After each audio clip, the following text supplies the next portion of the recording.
Hello, this is Noreen Crone-Findlay from toddytalkscrafts.com, and I'm on Instagram and Facebook too, and of course here on YouTube. Now, I am going to show you, I love brown paper yarn, and I've been making brown paper yarn for decades. It's just such a neat thing to do. You can weave baskets and dolls and jewelry and all kinds of wonderful things in my Etsy shop, which is, if you Google Noreen Crone-Findlay on Etsy, you'll find me there, but I'll put a link there.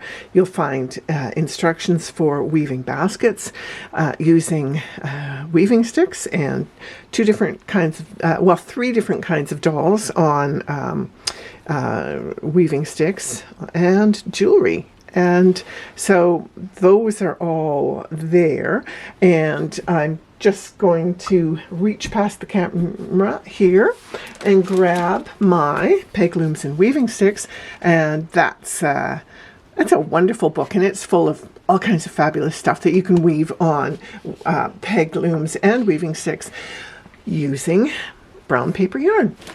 Now, I'll just clear a few of these things away so that when I'm showing you the technique of, which is super simple, of spinning brown paper yarn, that it'll show up better. This is a bit too busy for showing the technique. So I'll just shut down and come back in a moment. The table mat that was underneath all the other things is from the Peg Looms and Weaving Sticks book, and it was woven on weaving sticks and the narrow bands. I like to just stitch them together, and you end up with such gorgeous things.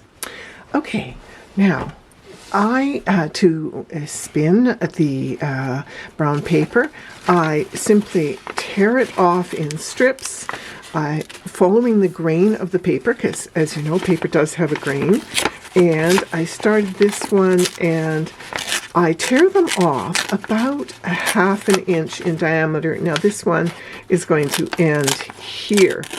So you just make yourself a pile of strips of brown paper. From this came as it was scrunched up brown paper in a package as the packing, and I'm always thrilled when that happens. So much better than those awful styrofoam peanuts. And so I tear the strips up. Then you can either use a plastic bag, but one of our relatives bought soup or something in a takeaway and was given this wonderful bowl with a lid, plastic bowl with a lid. And so I'm going to pop that, because I always work with them damp, I'm going to pop that into the bottom to dampen up. Now this, because my favorite spindle for spinning brown paper yarn is the Turkish spindle, when you've got your yarn spun, you end up with a center pull yarn ball. And I like to weave with my yarn damp as well. And so these strips that I have already dampened will keep my ball of yarn nice and moist. Now, this particular Turkish spindle is a wonderful, I'm going to pop that lid just loosely on there to keep the moisture in. This is the most wonderful combination of ancient and modern technologies. My mind went blank there for a moment. The Turkish spindle consists of a shaft, which in this case is a chopstick, upcycled, and the cross part of the Turkish spindle, I gave away my other Turkish spindles when I stopped spinning for a while, and so I just passed them along. And then when I wanted to start spinning brown paper again, I Googled 3D patterns, and online there's a pattern to 3D print the cross pieces of your Turkish spindle, and you can when you're done your ball, you pull this out, you pull the sticks out, you end up with the ball. So my son, my wonderful son, had access to a 3D printer, or has, and he printed that out for me. So bless his heart. So I have pre-moistened these strips, and I'm going to, what I'll do is I'm going to just separate out a couple of the strips, and this one is a bit on the fat side, so I'm going to just trim that down a bit. That was a bit enthusiastic, so I'll just pull off a little extra there and then spin that separately. Okay, so I've got a few sitting here for quick pickup. Now, to start the spinning, I like to spin the brown paper towards myself, and I start by just twisting it. I need to lick my fingers. I need to, which in these days of pandemic you shouldn't, but I've just washed my hands heartily with lots of soap and water.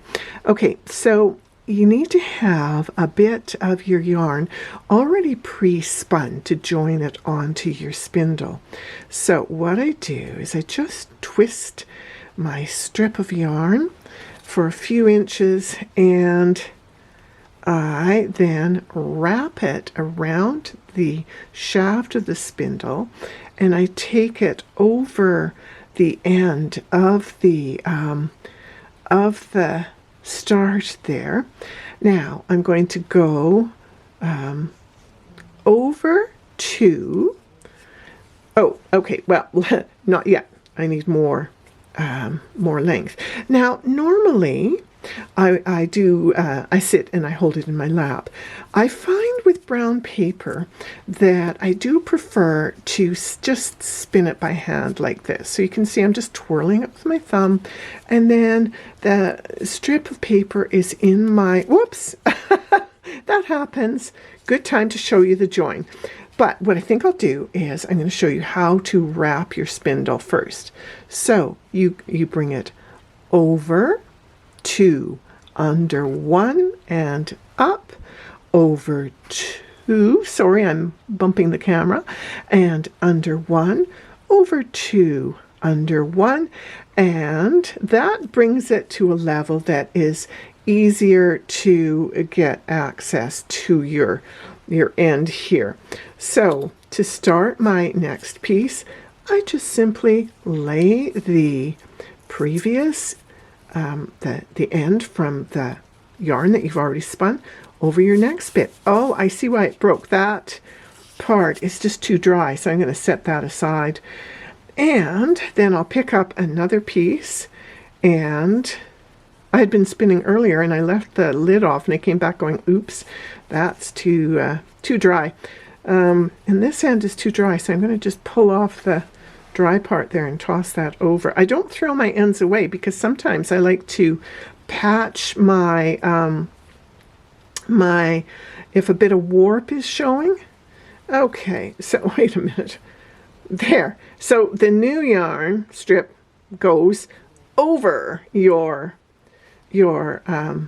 the end from the spindle, and you just hold, and the old end from the yarn just simply works its way over the new end. And I like to do my brown paper yarn kind of overspun. So this is definitely a much twistier yarn than if I was spinning fleece. My daughter-in-law is such a fabulous spinner. I don't bother spinning wool anymore, but I sure do love spinning the brown paper yarn. So I bring it over two, under one, over two, under one, and just keep merrily spinning away. And this is how you end up then with a ball of lovely brown paper yarn. And it goes very quickly. You end up with a ball of yarn very, very quickly. Actually, the slowest part is doing the tearing. You can cut using scissors, or if you want a rotary cutter. I tend to just prefer to tear because I like the softly frayed edges of torn paper. But if you want to go a bit more quickly, and if the sound of tearing paper bothers you, because I know that is a sound that not everybody tolerates all that easily, then use scissors or your Olfa cutter, or rotary cutter, whatever brand you use. And there you go. And like I said before, when you want to lift your ball of brown paper yarn off of your spindle, it's just so easy, because you just pull the chopstick out, and then the blades of the spindle come out. Your yarn comes off. You have a beautiful center pull yarn. I do prefer, I never spin, consider the paper to be like a bast yarn. And bast yarns, you always spin them slightly dampened. And I also like to weave the brown paper yarn dampened as well. It's a much more flexible when it's woven, but even when it's dry, I find the bracelets that I weave with it are very comfortable, because it's a very soft feel on your hand. And so once it's dry, it's a real pleasure. And the baskets and other things that you weave with it are just great. So I'll just show you. Just pull it out, pull the stick out, pull the blade out, and end by twisting this.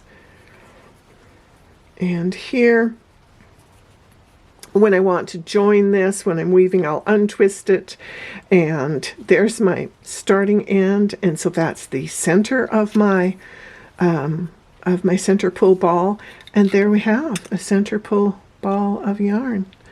So happy spinning, happy weaving. Oh, do go to Etsy for my instructions for the dolls, the baskets, the jewelry, and I hope you find joy in your spinning and your weaving. Cheerio for now. Take good care, and bye.